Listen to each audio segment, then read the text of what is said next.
What's going on, good people? Yeah, come on in.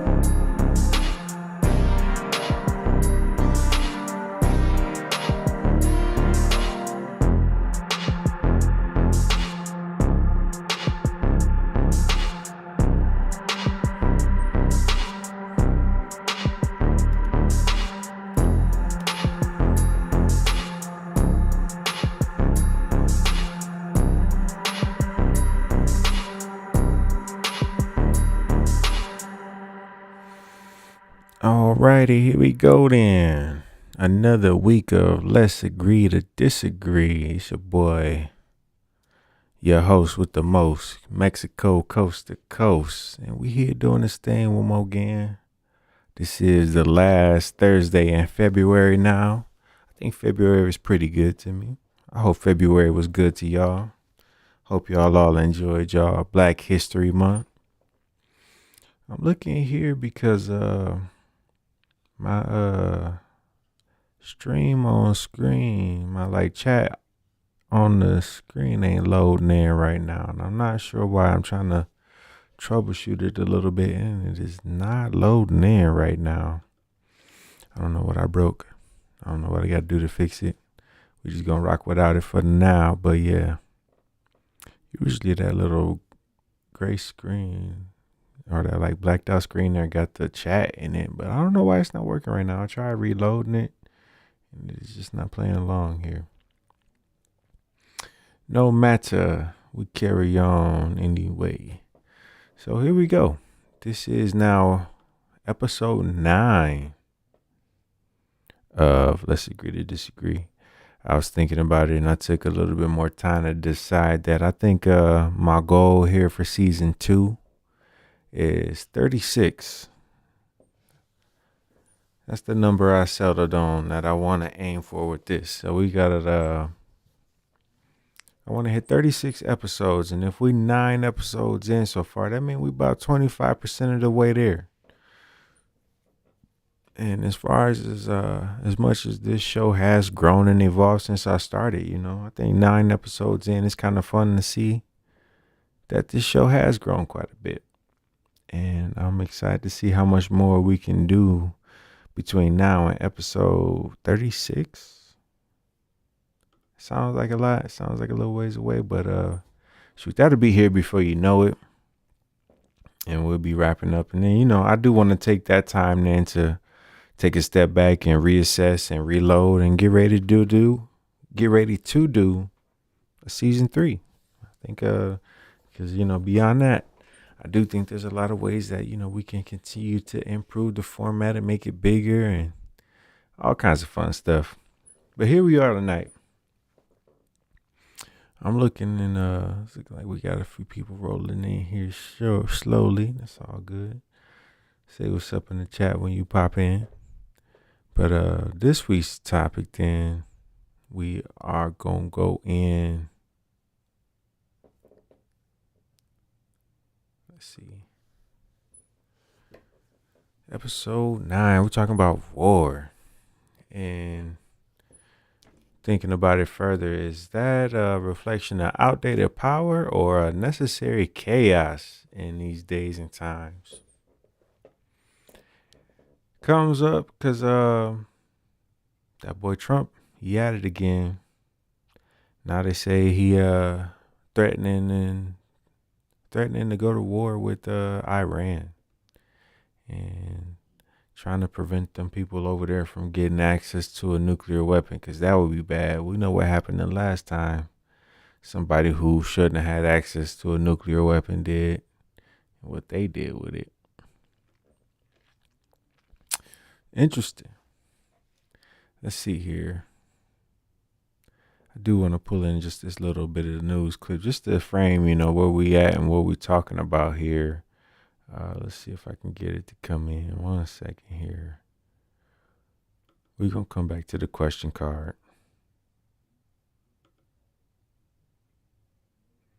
Let's bring the TV in.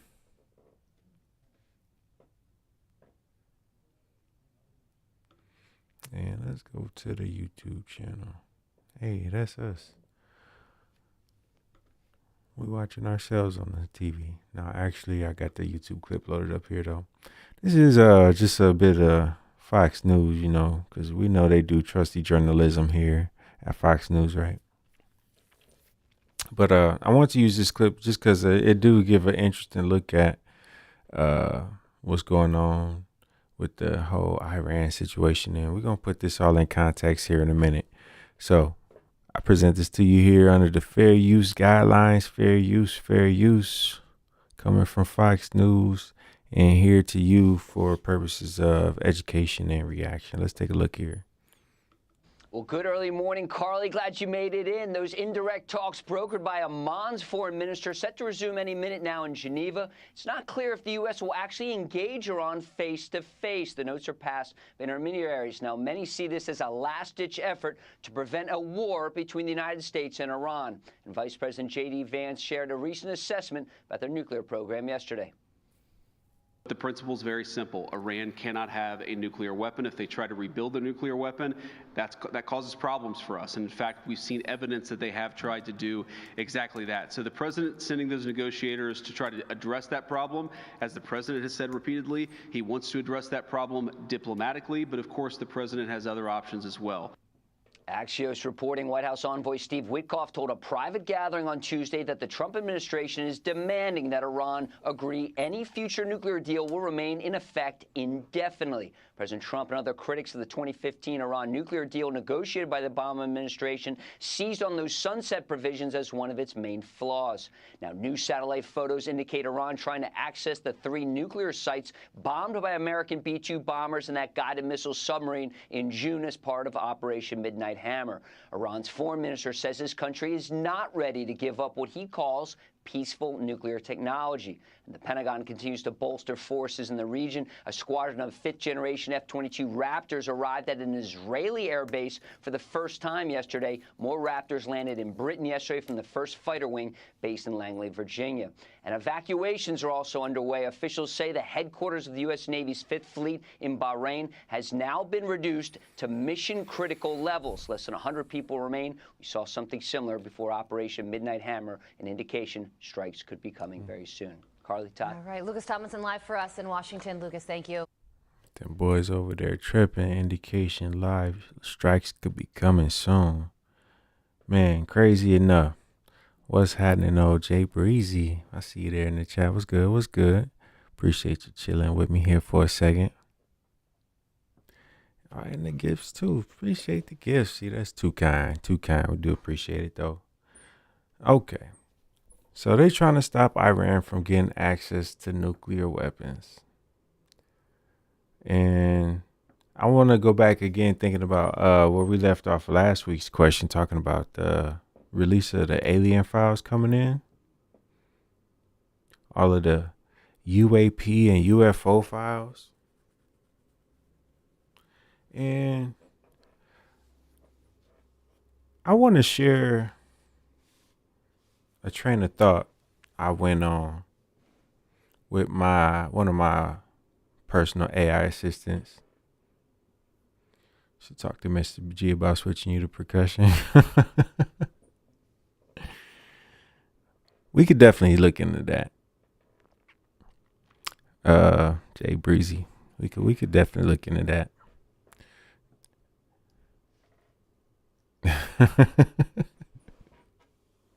And then it's in the goats. For sure. Nah, that's not the topic of tonight's show, but for the record, it's possible. And we have had students from other sections cross over before, and it could happen again under the right circumstances. And we will have to work together to determine what the right circumstances will be. So just put a pin in that for now. Again, I don't got no solid yeses or nos on that, but we could definitely look at that.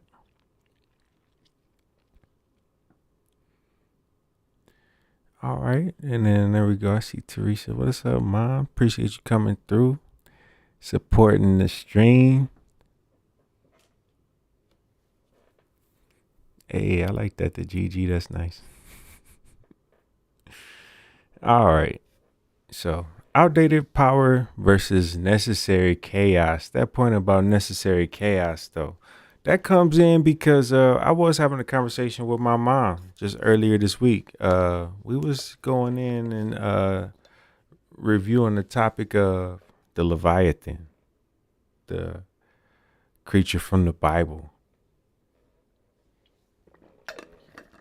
I was thinking about it again because my mom had initially asked me if I thought it was a real, was it a real creature or beast, or was it just like something fake or something mythical? I do kind of lean more to the side of it being a mythical beast, whereas my mom more leans to the side of it being a like literal, actual creature that the Bible was describing. And thinking about that a little bit closer, I did want to do some research on that, so I teamed up with one of my AI assistants. I do use a few different ones, but I do really like this one called DeepSeek. I use DeepSeek for more for like philosophy and reasoning things because I really like that DeepSeek shows you what it's thinking about. If you've ever used it, it'll like show you on screen what its thinking process is, and then after that, it'll give you the answer beneath it. So I'm gonna just read for you here. I got some on my iPad here, just some of the exchange I had with my AI about the Leviathan. And again, this ties back into the concept of there being a necessary chaos in the world. So I asked DeepSeek, tell me all that you know about the Leviathan. And, made a little table here. The Leviathan refers to two main concepts: a primordial sea monster from ancient religious texts and mythology, and a seminal work of Western political philosophy. It also appears frequently in modern culture. So, understand that we got talking about a mythical creature, a primordial sea serpent or dragon representing chaos, described in the Hebrew Bible or the Old Testament, which features a crocodile, whale, or fire breathing dragon. So you can see, like in the text, like it takes all these different shapes of various animal like creatures, but the idea of it is this very large, chaotic beast. And then it pops up again in philosophy in 1651. There's a book by Thomas Hobbes that used the Leviathan as a metaphor for a powerful commonwealth or sovereign, arguing it's necessary to prevent war of all against all.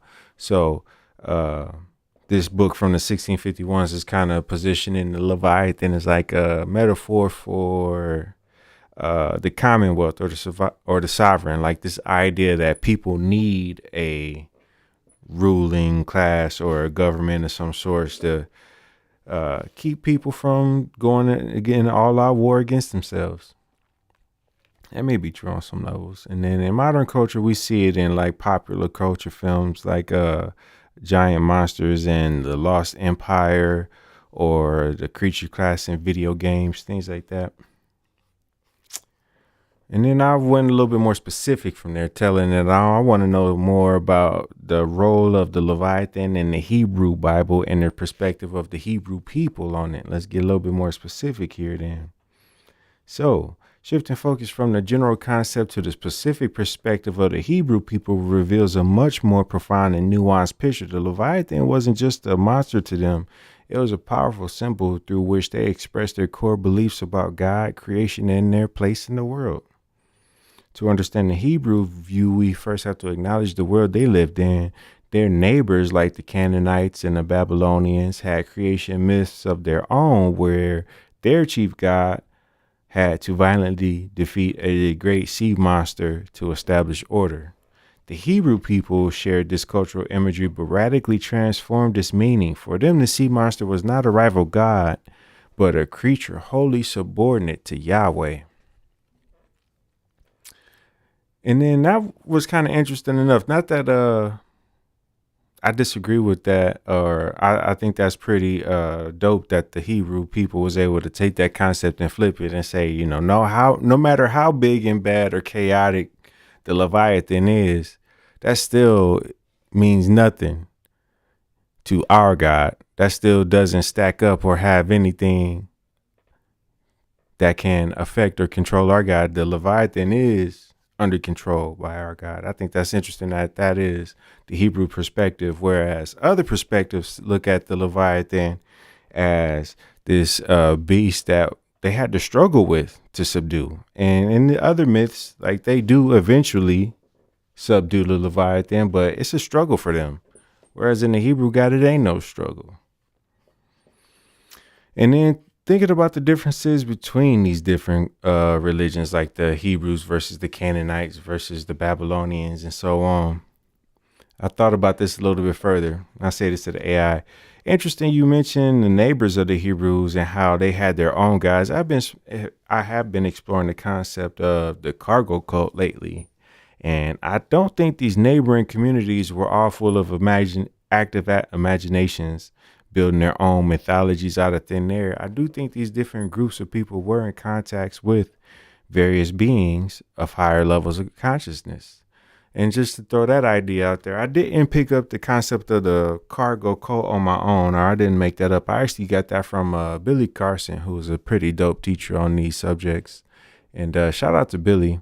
I really wish I had some extra money on me right now, because he's taking people over to Egypt right now, or getting ready to take some people over to Egypt. And I saw like they had the registration was open. And I was like, man, if I had an extra 10 racks right now, I'd be registering to go to Egypt with Billy.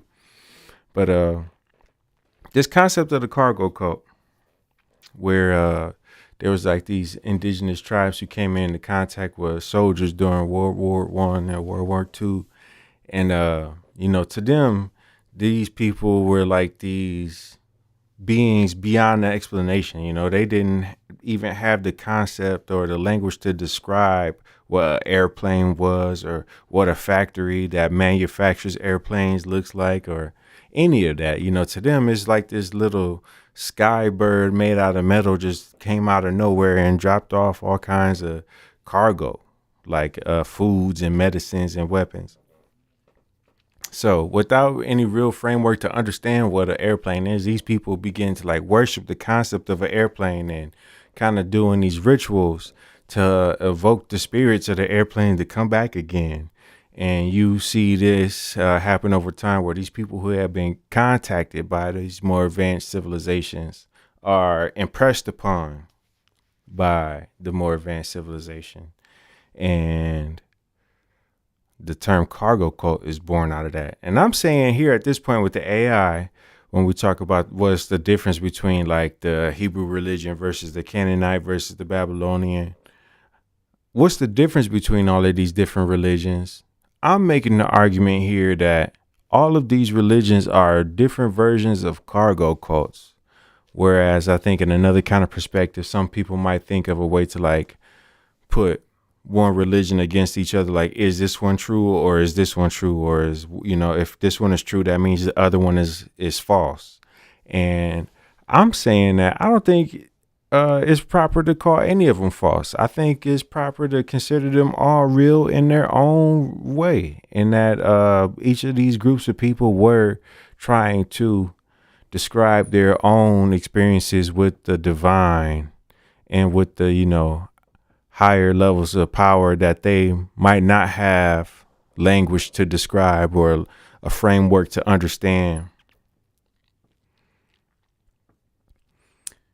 And in the way that everybody is telling their own story in their own way, I think it's interesting to, draw out that pattern that throughout history, there have been humans who have been interacting with higher levels of consciousness.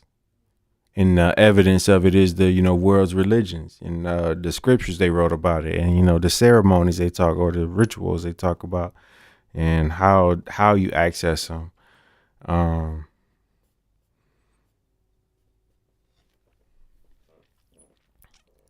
then I make one more leap from there.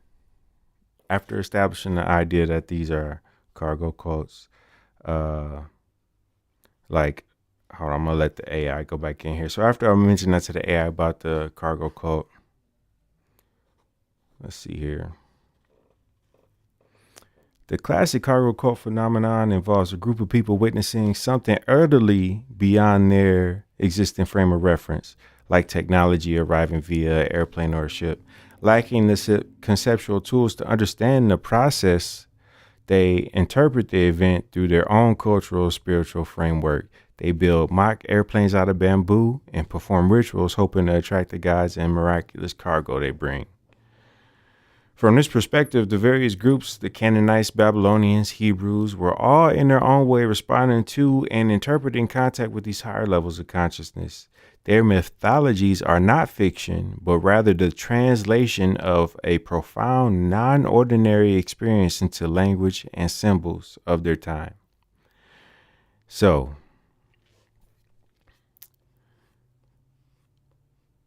I think this is more interesting to take into consideration in the light of the recent announcement from President Trump that they're going to declassify the UFO and the UAP files related to non-human intelligent life.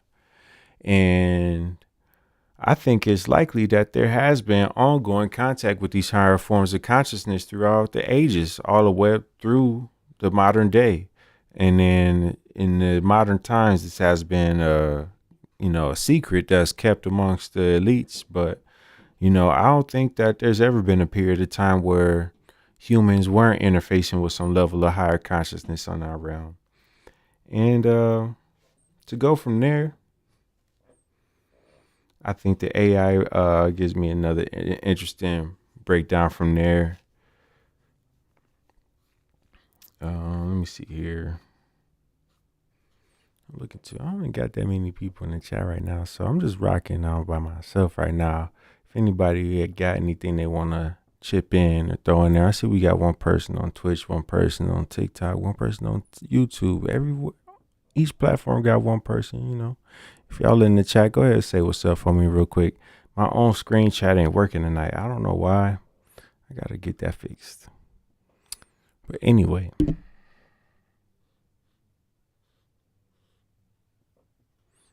Okay, there we go. Yeah, we working. I see you there, Mom. What's good? What's good? Okay, so that boy Trump getting ready to release the files about the UFOs and the UAPs. And I've seen since then that there was like another level of pushback from within the government because, there's some people who are cautious and worried that releasing the UFO and UAP files could have some religious backlash where, once people who have a very strict religious view have to consider what contact with non-human intelligent beings means for humans, that there's some touchy subjects that you getting ready to open up for some people who may not be ready to really deal with that. So, before they release these files about UFOs and UAPs and non-human intelligent life, there's a little bit of pushback inside the government right now saying like, whoa, hold on. You can't do that. You can't do that too quick, too fast, because that could really disrupt things and that could really send people into chaos. Interesting. Again, coming back to this idea about chaos or there being something of a Leviathan in our world. This ultimate level of chaos that only God can control, something that's far beyond what humans could ever do anything about. But as far as God goes, the Leviathan is just like a pet. It's just like a little, cute little animal that God keeps tabs on. So, with the world on the brink of war, I'm here feeling like where we at? February 26, 2026.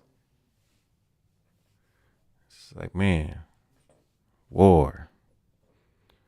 What is it good for? Don't think it's cute. I don't either. That boy said, what is it good for? Shout out to Jackie Chan. Man, this time going by quick tonight. I've been sitting here rolling by myself. I see the timer on TikTok already at 30 minutes. Damn. It just feel like I only been on here for 5 minutes. Absolutely nothing. All right. Damn. I did get the question out there. And we just rapping right now. Shoot. What's good, y'all? It's your boy Mexico, coast to coast. We chilling in the place to be. It's Let's Agree to Disagree tonight. And yeah, we doing the thing. Man. Like around the 30-minute mark, who we on the brink of war with.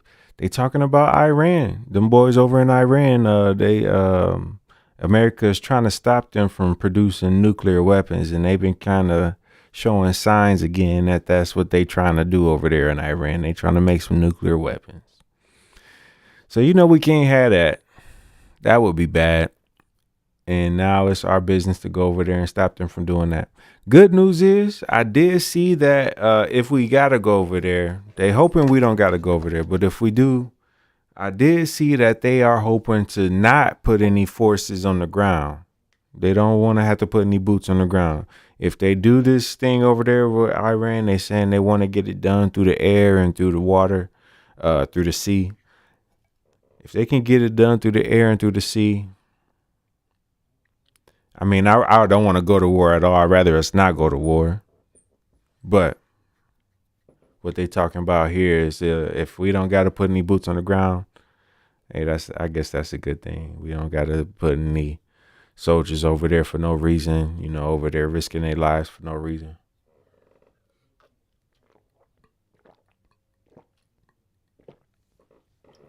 Oh, I'm a little thirsty there. All right. What does that got to do with America? We have nuclear weapons. When did America become the world dad?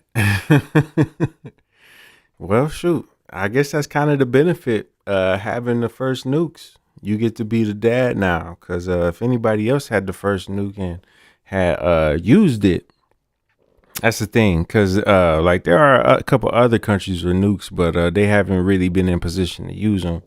Whereas America was the first one to actually develop them and use them. Shoot, they blew Japan to smithereens with them damn things. They did it twice. Right after they dropped the first atomic bomb on Japan, like them boys was toe up over there. They was getting ready to wave the white flag, and before they could get it out their pocket, America had dropped the second one on them. By the time they saw that second nuke drop over there in Japan, it was over with. They ain't want no more of that.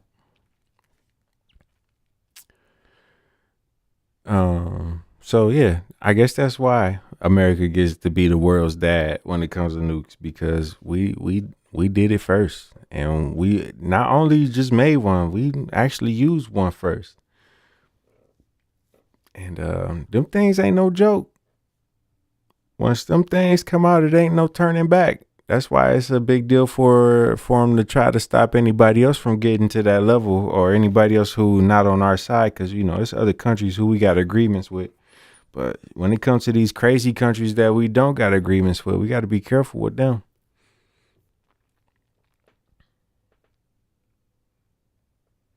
No one can say whether or not we can have one. Well, that's the thing about us being the first ones to make one, because now what you going to do? Come over here and take it from us then.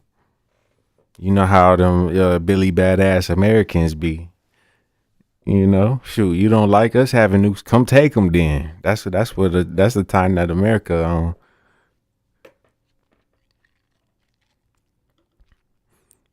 America's got them, and they shown that they willing to use them. Now, of course, everybody in civilized humanity is like, okay, we seen the results of World War II, and yes, nuclear bombs are bad, and they really bad for humans and humanity and the earth and all of that. They're very destructive. So as much as we can, we want to avoid using those things ever again. That's kind of where we left off after World War II. But they trying to start this stuff up again. And then just to bring you back to the question one more time. Is that a relic of outdated power or necessary chaos? Because we started to go into the Leviathan concept, right? I don't know what time you tuned in there, Ma. But we was going in about the Leviathan concept again, and like this idea that there might be this like level of necessary chaos in the world that we got to deal with.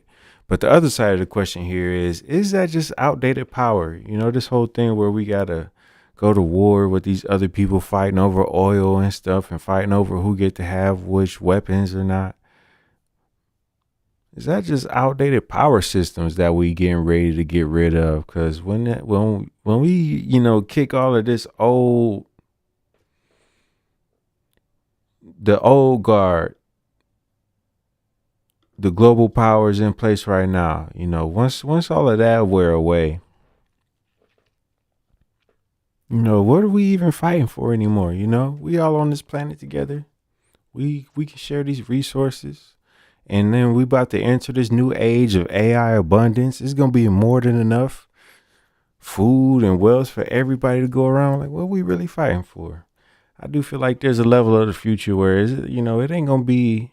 It's gonna be very hard to get a public to get on board with you on the concept of going to war, because most people, they not really trying to go to war. Most people, they just really just want to feed their family and have somewhere cool, have somewhere warm to sleep at night. Most people ain't really trying to go to war like that. And for the crazy people that is, that's what we here for, to update the signal, to update the model and say, hey, it's a new way to do this thing. It's a better way to do this thing. And, we want to help get that information out to the people who it matters to. It's a better way to do this thing now. All right, you've been in here rapping for a minute. I am going to go ahead and take a quick commercial break, and then we're going to get back to it and see what is going on for the rest of the night here. We don't got a choice if our government decides to. That's an interesting point, too, because, again, when I'm talking about like these, the old power going away and, a new system emerging, when we talk about who we elect to represent us in this new power structure, I think we're going to have to make some serious decisions about what kind of people we want to represent us. And, them people who is more inclined to go to war versus people who is more inclined to keep things cool. We're going to have to take that into consideration, too, when we're looking at who we're going to elect next. It's going to be time to have that conversation soon enough. Till then, we got this quick commercial break we're going to hop into, and then I'm going to holler at y'all here in just a second. Let's see it. In an increasingly complex world, people are finding new ways to stay balanced. Personal cloud is now part of the environment. Available everywhere, the future is already happening. Personal Cloud helps you retrieve what matters. For access, contact your IT department.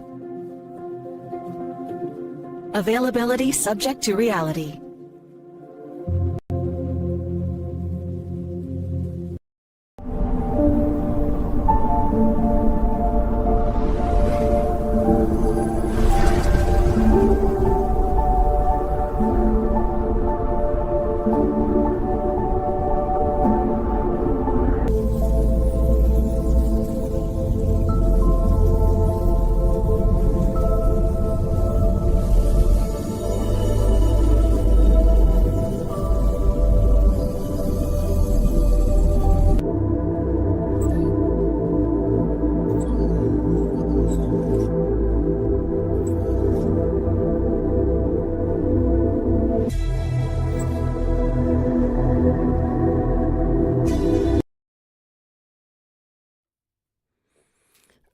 All right, we back.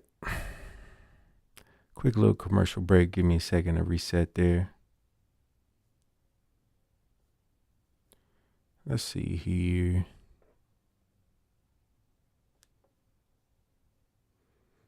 Elections can be manipulated. Yeah. That's going to be interesting to see how we work that out in the future. I think they eventually going to have to make the elections decentralized. Something like the blockchain, where no one person can control the system and everybody can verify the system. That'll probably be the future of elections. We're gonna have to decentralize them, because when they're not decentralized and they are in control by a group of people, they can be manipulated. Reuters and Associated Press says Pakistan is in the open war of Afghanistan right now. Pakistan and Afghanistan tripping. Man, tell them to sit down somewhere. Sit down somewhere. Why they over there tripping, man? Why can't we all just get along? Why can't we all just agree to disagree? Oh, man. But I mean, that's the nature of this show. Again, when this age with all of this rise in conflict, that's the reason why I really wanted to make this show. Again, this is a place where we can really not just get into arguments and, have to disagree with each other, but really I wanted this to be a space where we can consider why conversations break down and consider, what we got to do to make sure that we can navigate those conversations better. Oh, they said both sides are struck. It's going down over there. Afghanistan, Pakistan. Pray for those people over there, man. Dang, as of 11/11, they get done strikes on each other. Dang, that's crazy. See, just as we sitting here talking about war breaking down the world, man, that's crazy. It's really going down like that. I pray for those people over there, and I hope, man, they come to a quick resolution, because war ain't never pretty, It like they say, it ain't no real winners in war. It's losers on both sides, unless you rich. The rich people get to benefit from it. That's about it, huh? Well, let's see here. My Lakers game is in the fourth quarter with about 5 minutes left. I think I am about to bounce out of here so I can try to watch the last piece of this Lakers game, y'all. I appreciate everybody who came through. Appreciate Jay Beasy for dropping the gifts. Appreciate Teresa for dropping a few gifts in there. We got the likes up too. I ain't see that. We got the likes up over 2,000. I appreciate that. The YouTube was a little dry. We gotta figure out how we're gonna get some more traffic over on the YouTube side here too. I think that is like the next level of this project for me. Like I think I am ready to start pushing this thing to grab some more views, some more retention. Cause like the first level of this thing, like I was just trying to turn the cameras on and just like, see it work. So before I was trying to invite a bunch of people to come, watch my new show, I wanted to actually know that I could do it. I wanted to practice a couple times and kind of try to get good at it, or try to get used to the way the system works.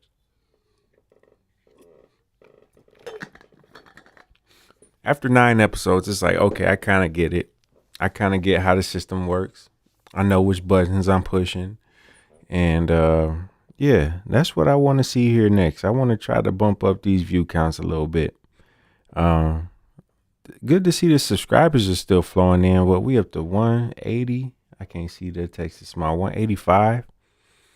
I think it was 175 last week, or something like that. I don't know. This seems like it's going up quicker than.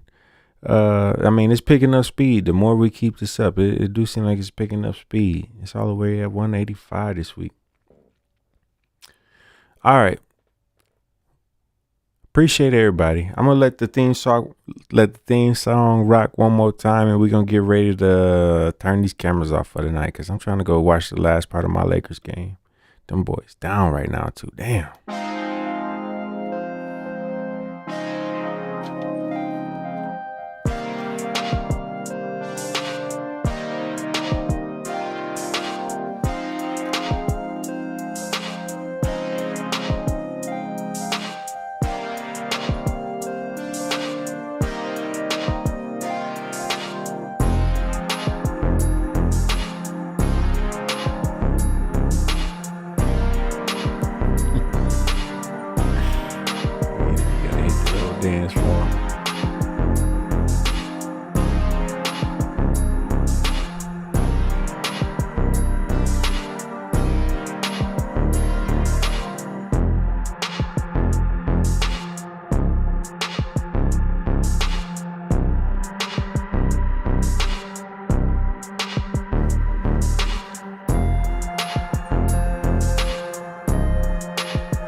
I still ain't tired of that beat yet. I made that beat over a year ago now. I made that beat before I even came up with the concept for Let's Agree to Disagree Tonight. And you know, when I finally did get to the point of putting this together, that's when I went back and I was listening to some of my old beats and I was like, this one kind of cool. This one got a nice little spacey vibe, you know, sound like you going on the trip through the cosmos. That's what it sounded like when I listened to it. It's fun. I like that. After all this time, I still like that beat. Every time it come on, I still like that beat. I think it was a good choice for the theme song. All right, y'all. Well, I'm about to get up out of here. Cosmo, you got any last words? Uncertainty detected.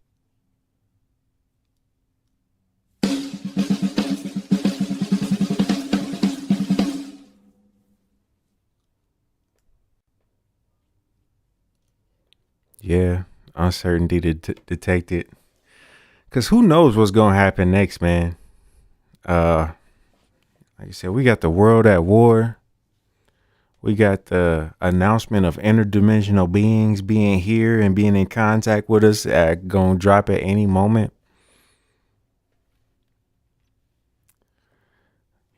We got the AI bubble. Is it going to pop or not? We got Donald Trump as the president. That boy got to wear a pamper everywhere he go. So uncertainty is definitely everywhere we look right now. But again, that's what we do here at Let's Agree to Disagree Tonight. This is a space where we hold uncertainty and, you know, look it in the eye and really take a moment to see what it really means to us and where we really want to go with it going forward. So I think that's where I'm going to end it for this week. Appreciate everybody who came through, everybody who let me get my little joint off for this week. And yeah, we're going to reload and do it again next week. See what else we got on the slate. See how much more crazier this thing gets before the end of the world. All right, y'all. I hope y'all have a good one out there. Peace out.